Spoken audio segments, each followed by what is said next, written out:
Երեք խոսեցինք փորձանքների մասին, աղետների մասին, որոնք սրանք հասարեցին 8 տարվա մեջ բերել ես ժողովրդի և պետության գլխին։ Այսօր փորձենք հասկանալ, թե ինչ կանեն սրանք վերընտրվելու դեպքում, ինչի կհասնեն Հայաստանն ու այլ ժողովրդին։ Հակիրճ ասած, սրանք Հայաստանը վերացնելու են։ Գուցե այդ մտադրությունը չունեն, բայց սրանց այն հանձնարարականները, որ սրանք կատարում են, դրանք կհանգեցնեն Հայաստանի վերացմանը։ Եվ 5 տարուց կասեն, թե իրավիճակ փոխվեց, մենք ինչ իմանանք, որ պետք է իրավիճակ փոխվի։ Այն ժամանակ սենց էր, հիմա սենց է, բայց կարևորը մենք կանք, մենք ինքնիշխան ենք, մենք անկախ ենք եւ այլն եւ այլն։ Ուրեմն սկսենք սրա ֆանտաստիկ ծրագրերից, միլիարդներ, տրիլիոններ աշխատելու, որոնք սա կապում է Թրիպի հետ, Թրամփի ուղու հետ։ Ուրեմն սա խոսացավ ձերի գրեթե անվճար գազ, որովհետև կունենա ինչ-որ յուրատուկ գազամուղ, որով գազը մեր Սյունիքով կանցնի Թուրքիա, հետո Եվրոպա կամ եսիմուր, և դրա արդյունքում ինքը գազի խնդիր չի ունենա և չի վախենում ռուսական գազի թանկացումից։ Ուրեմն ինչ ասել է գազի մղում, այս երկրից այն երկիրը։ Ընդունենք կա խողովակ, Սյունիքով անցնող, ասենք 40 կիլոմետր երկարությամբ, և այդ գազով, այդ խողովակով ընդունենք տարեկան 50 միլիարդ խորանարդ մետր գազ է արտահանվում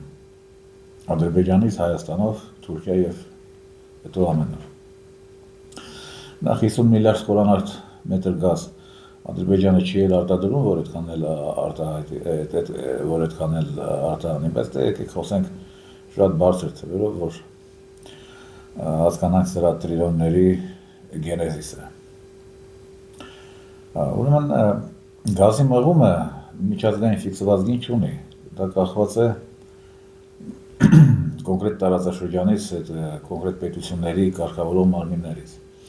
Օրինակ Ռուսաստանի Դաշնությունում 1000 կիլոմետր տարածության վրա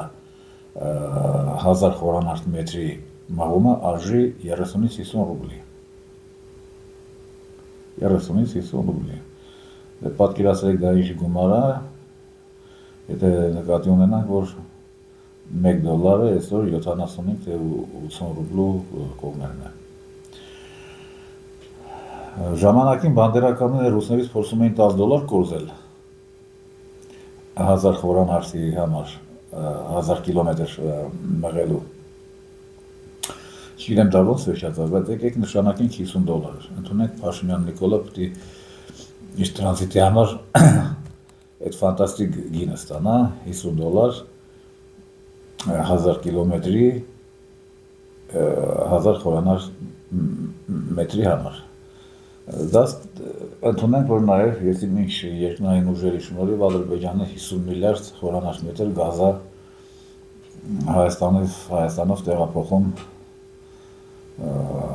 արտասահման։ Դա ստացվում է տարեկան $1 միլիարդ շահույթ, $1 միլիարդ։ Վատ փող չի, բայց այդ $1 միլիարդը եկեք 20-ի բաժանենք, որովհետև Հայաստանը չունի 1000 կիլոմետր տարածք, ընդամենը 40-ը, 40-ը եկեք 50 արժենք։ Ստացվում է ինչ-որ $50 միլիոն փող։ Այդ 50 միլիոնից դուս եկեք ամերիկացիների փայը 76%, ընդեղ Հայաստանին կմնա $12 միլիոն, 12-12.5 միլիոն շահույթ։ Գազի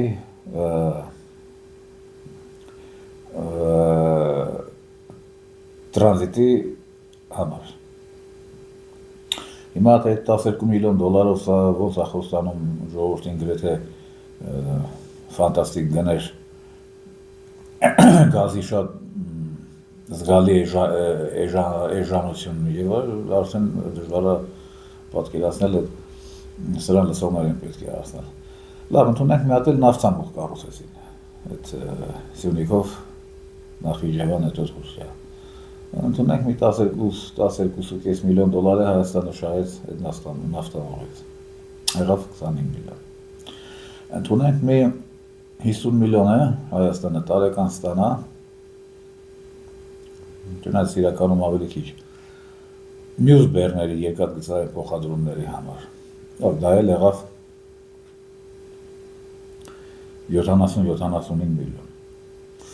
70-75 միլիոնից շատ դու չես կարող ոչ մի բանի հավակնել, չես կարող ոչ մի բան ակնկալել։ Դու ինչ ես քամակդ ճղում, այս մարդկանց տրիլիոններ, միլիարդներ խոստանում։ Ախր մաթեմատիկա է, չէ՞, նստեք հաշվեք, ինչ արժի գազի մղումը, ինչ արժի նավթի մղումը, ինչ արժեն տրանզիտային ծառայությունները, ինչքան է քո տրանզիտի երկարությունը, 1000 կիլոմետր չէ Ուկրաինայի պես, ընդամենը 40 կիլոմետր մոտ։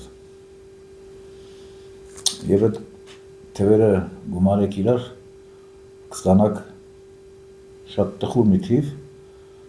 որը ընդհանրապես համահունչ է սրա անպագորգոր հայտարարությունների և ընդհանրապես սրա գրոս պլաններին։ Ամենակարևորը, TRIP-ը որպես տնտեսական պրոյեկտ ընդհանրապես զրոյական է։ Ոչ մի տնտեսական պոտենցիալ չունի, ոչ մի տնտեսական, ֆինանսական հետաքրքրություն չի ներկայացնում որևէ մեկի համար, բացի շատ հասկանալի պատճառով Ադրբեջանից և Թուրքիայից։ Ամերիկայի համար նույնպես TRIP-ը որևէ տնտեսական հետաքրքրություն չի ներկայացնում։ Չկա այնտեղ փող սարքելու տեղ չկա, եկամուտ, շահույթ քաղելու, ստանալու տեղ չկա։ Էս է TRIP-ի ողջ չեղածը։ TRIP-ը Ամերիկայի համար ունի հսկայական աշխարհաքաղաքական պոտենցիալ, աշխարհաքաղաքական նշանակություն։ Դա հին բրիտանական Թուրանի պրոյեկտն է,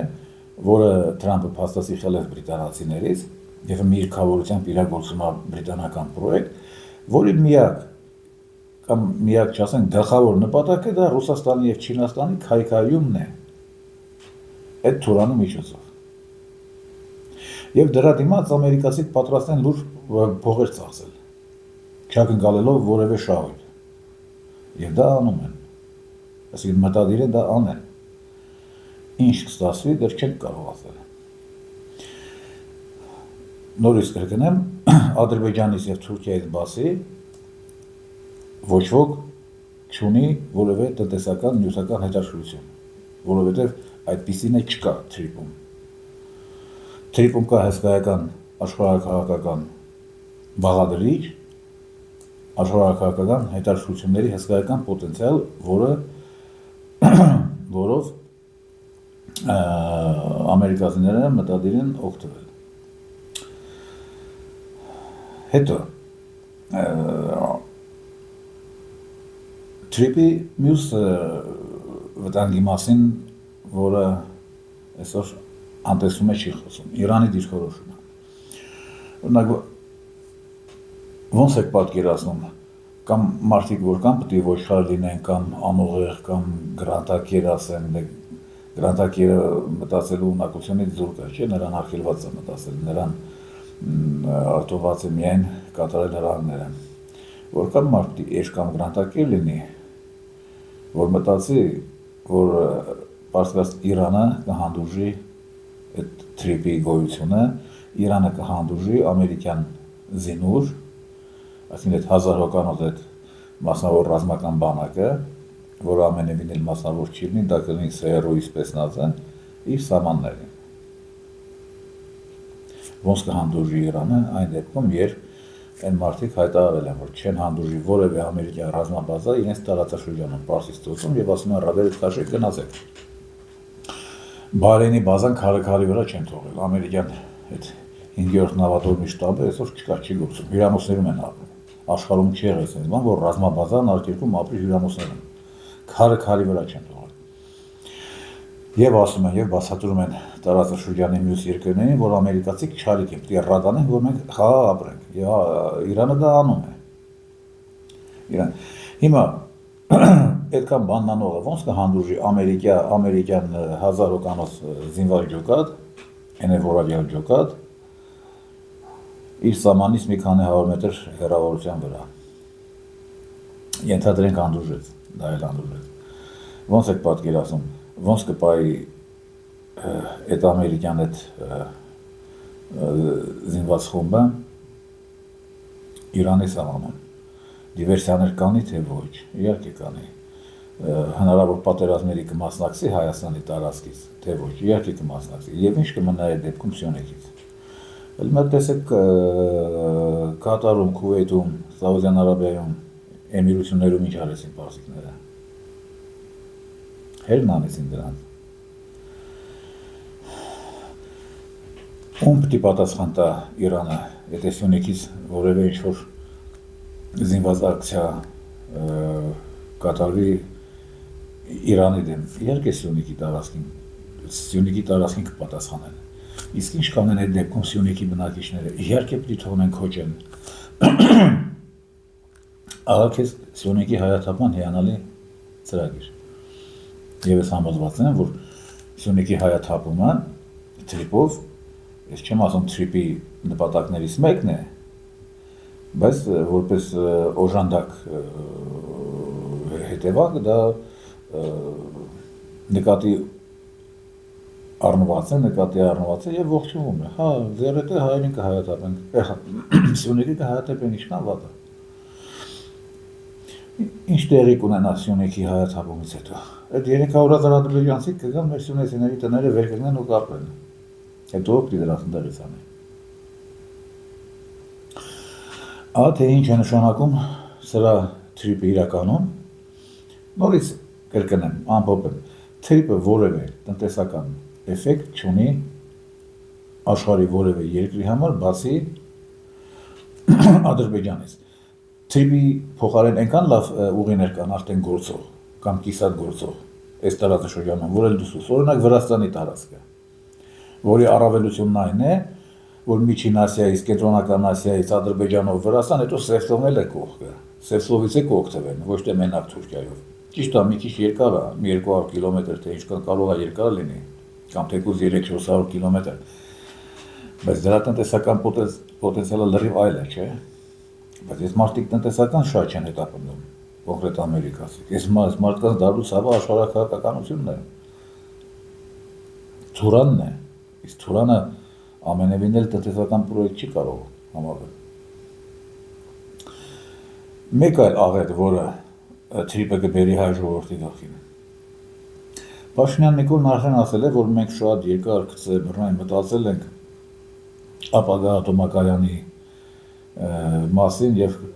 վսյոտիկի որոշել ենք, որ ամենաճիշտը ամերիկյան այդ փոքր մոդուլներն են։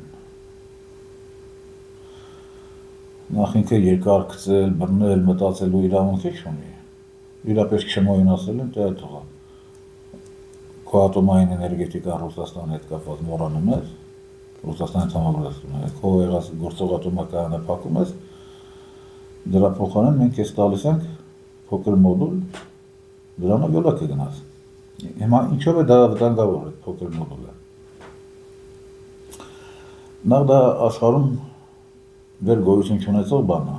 ամենայդեպս ամերիկացիք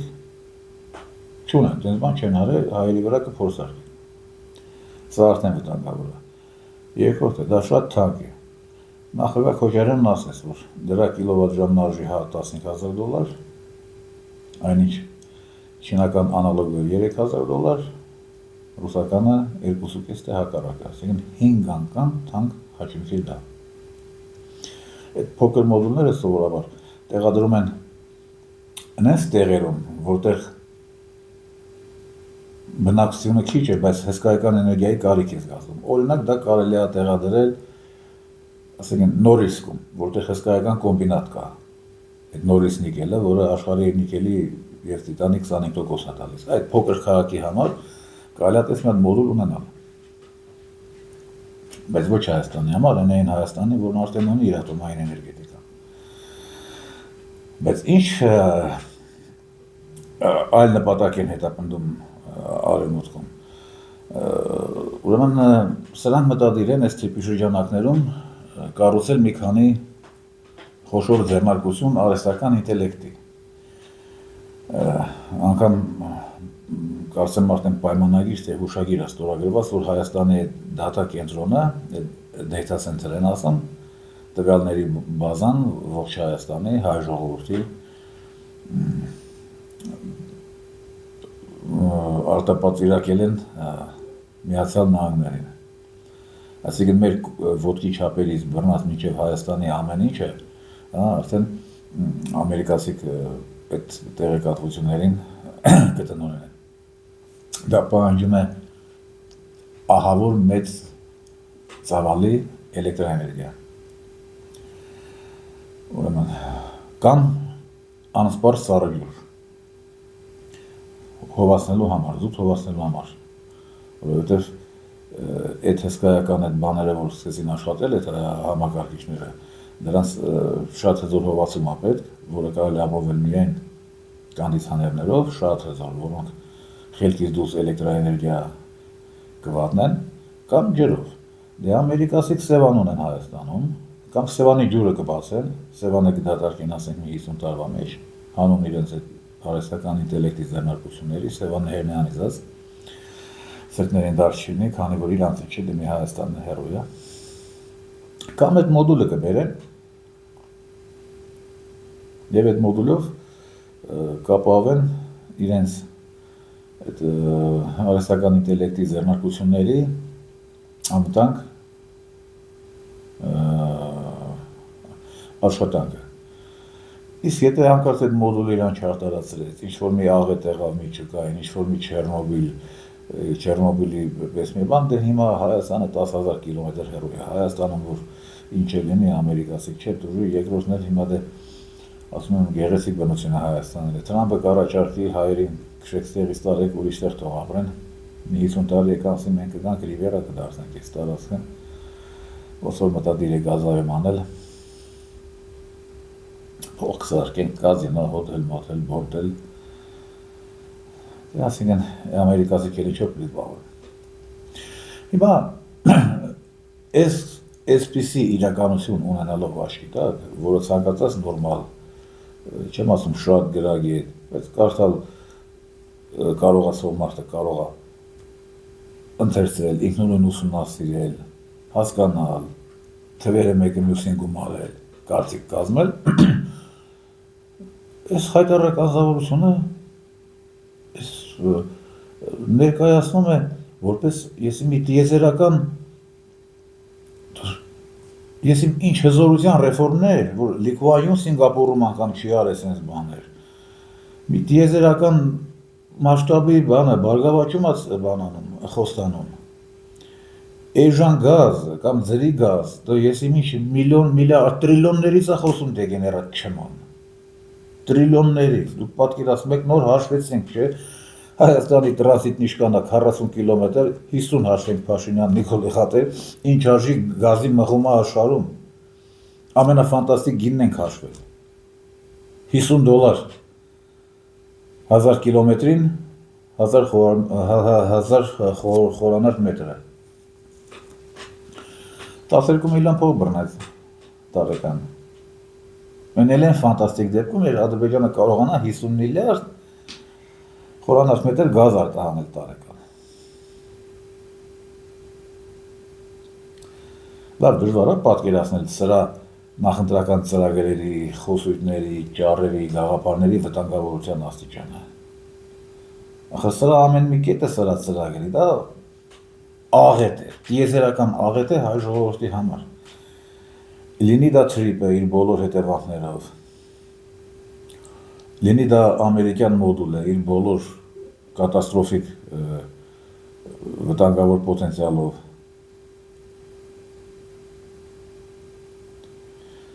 վեցօր է մնաց է քվեարկությանը,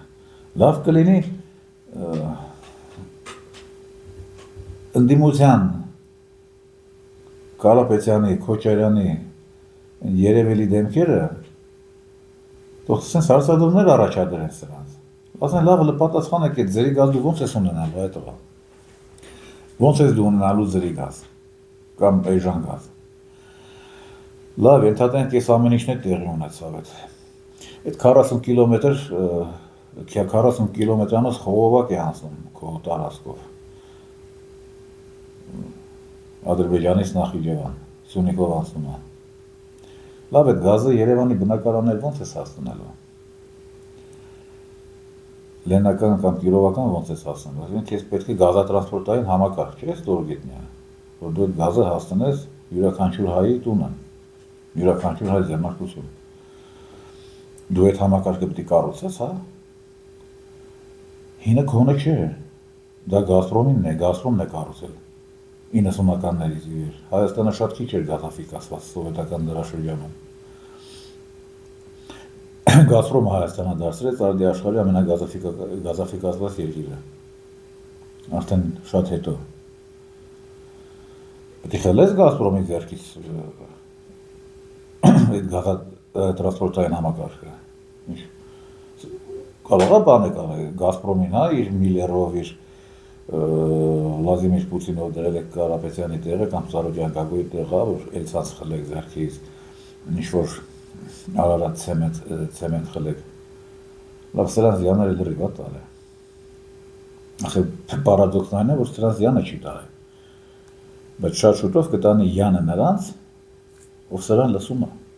ով սրա ասածը լուրջ ընդունում։ Չի կարելի Փաշինյան Նիկոլի որևէ խոսքի մեջ խելք մանգալ կամ իմաստ կամ լավ կամ վատ բան։ Այդ խոսքերը իրանը չուն, այդ խոսքերը նրան ուղարկված են Վաշինգտոնից, ինքը հնչեցնում այստեղ։ Ապուշ բան ուղարկեցին, ապուշ բան հնչեցնի։ Դեգեներատ բան ուղարկեցին, դեգեներատ կխոսի, խելոք բան ուղարկեցին, խելոք բան կխոսի։ Մենք նրա հետ խոսելու բան չունենք, մենք դրանից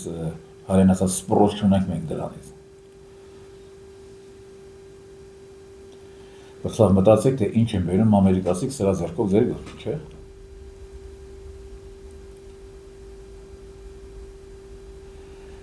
Ինչևէ, վիճակը շատ լուրջ է, իսկ ողբերգությունը այն է, որ հանրությունը իր մեծամասնությամբ չի գիտակցում գալիք աղետի տիեզերական պոտենցիալը, իսկ աղետը իրոք տիեզերական կլինի։ Իրոք տիեզերական կլինի և Հայաստանի վերջը կլինի։ Եթե ինչ-ինչ չարուժերի շնորհիվ սա իշխանությունը պահպանեց և շարունակեց ժողովարդչապետ աշխատել ևս 5 տարի։ Մի բան էլ ասեմ դրա հետ կապված, այսօր նախագահ Պուտինը զանգել է սրան շնորհավորել է ծննդյան տարելիցով, սրանը տարեդարձ չէ, դա մեր համար տարելից է սրա ծնված օրը։ Եվ հայ ժողովրդի մի զգալի հատված շատ դուխաթափ է եղել, թե все-таки Պուտինը վերջը սրան սատարում է, բան, այս բան։ Դրանց բոլորին ուզում եմ ասել, այդ կարծիքի կրողներին ասեմ, որ Պուտինի զանգել լրիվ այլ բան է նշանակում։ Նշանակում է մի բան, որը Փաշինյան Նիկոլն չի հասկանում։ Բանն այն է, որ Պուտինը իր էությամբ, իր մտածողությամբ, դաստիարակությամբ ինքը պարզվելով ասած ինքը գողական է։ Ինքը ապրում է փողոցային օրենքներով։ Ինքն ասում այդ մասին, չէ՞։ Ленинградскую улицу научила меня, если драка неизбежна, бить надо первым, եւ իր շատ գործողություններ ինքը պայմանավորում է այն կշտության հետ, որ ինքը ստացել է Լենինգրադի փողոցում, ասեն ինքը գողական է, ապրում է այն նորմերով, այն օրենքներով, որով ցանկացած նորմալ գող է։ Մեծ սկզբունք ունի ինքը, որը հայ ժողովրդին հայտնի է կնկահայ ֆիլմից, Դոն Կորլեոնեն իր տղային Մայքլին ասում է, մոտ բարիր քեզ ընկերներիդ, իսկ թշնամիներիդ ավելի մոտ։ Պուտինի զանգը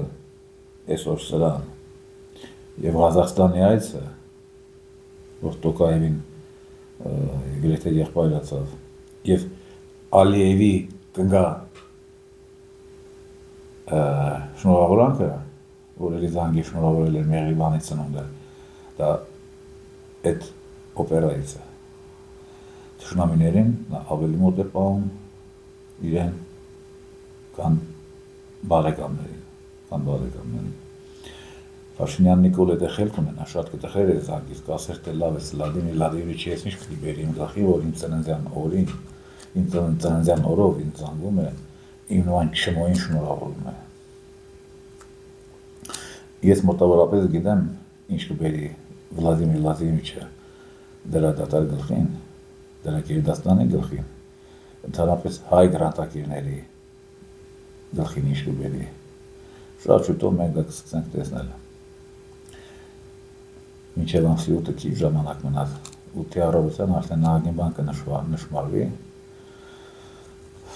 և քվեարկության արդյունքները և սրանց կեղծարարության աստիճանը, մինչ այդ հուսով եմ Ուրսուլան սրան շնորհավորված կլինի, Թրամփի պես անասունը առանց մտածել էլի սրան շնորհավորված կլինի,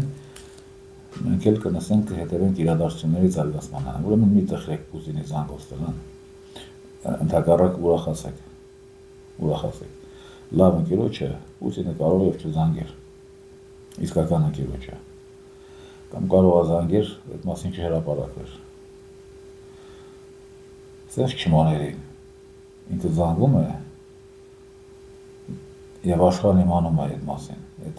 վերաբերմունքի մասին, որը Պուտինը արժանացրեց այս կամ այն չմոյին։ Իսկ դա չմոների համար շատ վատ ազդանշան է։ Ինչևէ, հետևենք իրադարձությունների զարգացմանը, նորից կխնդրեմ ձեզ բաժանորդագրվել իմ Telegram-յան և YouTube-յան ալիքներին, լավ մնացեք, կհանդիպենք շատ շուտով։